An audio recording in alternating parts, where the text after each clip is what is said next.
Just think about almost anything you own. Your phone, the coffee you're thinking, maybe even your car. There's a really good chance it spent some time on a massive container ship. Global shipping is this incredible, invisible engine that powers our daily lives. It's like a giant conveyor belt that just works. But here's the thing.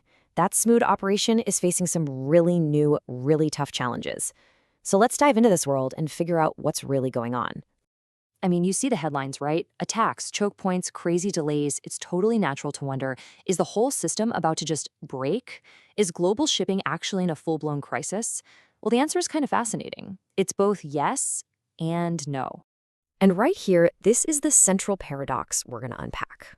On one hand, the reality is trade is still flowing. Stuff is getting from point A to point B. But on the other hand, the operational risks, we're talking everything from security threats to environmental pressures, they're just growing every single day. The system is working for sure, but man, is it under an intense amount of constant pressure. So to really get this paradox, we've got to start with the basics. You have to appreciate that global shipping is this huge interconnected system, and it's all designed for one thing: efficiency. It's the conveyor belt that moves the entire global economy, and honestly, for the most part, it's been amazingly good at its job. Okay, so let's tackle the first part of that yes and no answer, the good news. Let's talk about the powerful engines that are keeping that conveyor belt humming along, no matter what the headlines say. Turns out some key parts of the global shipping network are showing incredible stability and strength. Let's just take the United States as a perfect example of this stability. You've got consistent port activity at major hubs like the Port of Los Angeles. At the same time, regulatory bodies are keeping a close watch on everything. And all the while, a really strong flow of energy exports from the Gulf of Mexico continues to be a major anchor for U.S. shipping. And hey, this isn't just an American story. If you look across the Atlantic, Europe's logistics backbone is also holding up really well. The Port of Rotterdam, for example, is just a beast of efficiency.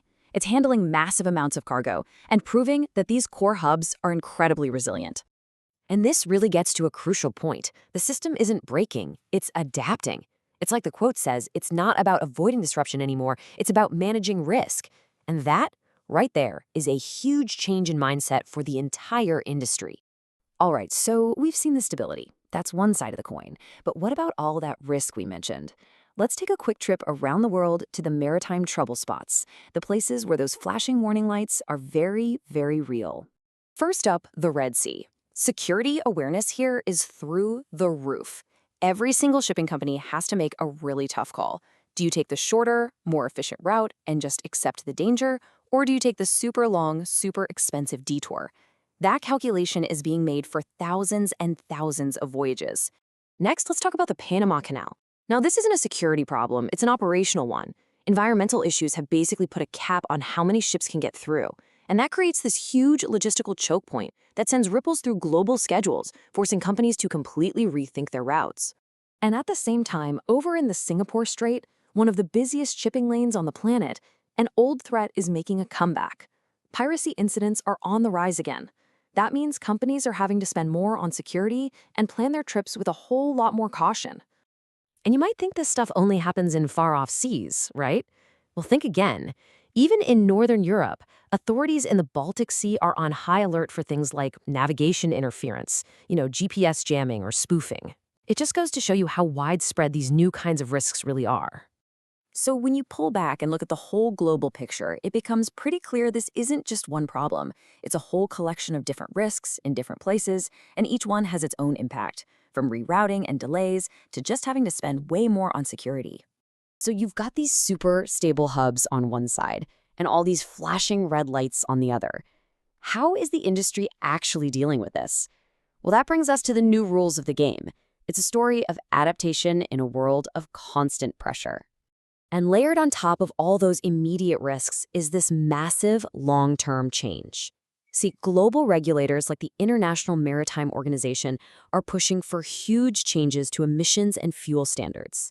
This isn't some temporary problem you can just solve. This is a fundamental re-engineering of the entire industry from the ground up. So, what does this new playbook actually look like? Well, first, it starts with constant monitoring. You have to be watching everything all the time.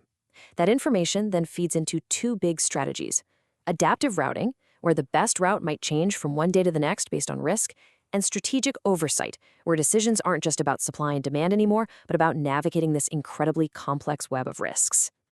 Okay, so let's put it all together. What's the big takeaway from all this? Well, it means we are living in shipping's new normal. And believe me, it looks very, very different from the old one. This quote right here, it just nails it. This isn't a phase we're going through. It's a permanent state of being, risk-adjusted, has basically become the new default setting for the entire global shipping industry. So what does risk-adjusted actually mean? Well, it's a state where all these factors you see here, safety, compliance, security, the environment, they're now just as important as that basic business question of how much stuff do we need to move? It's a much more complicated equation to solve. So, what is the future of shipping? Well, it's not necessarily slower, but it is, without a doubt, a whole lot more complex. Every single part of a ship's journey is now more monitored, and every single decision is more strategically managed than it has ever been before. And all of that leaves us with one final, crucial question to chew on. All this extra complexity, all this monitoring, all this strategic management, none of it is free. So as this new normal really settles in, what does that ultimately mean for the price tag on, well, pretty much everything that arrives on a ship? That's a question we're all going to find out the answer to.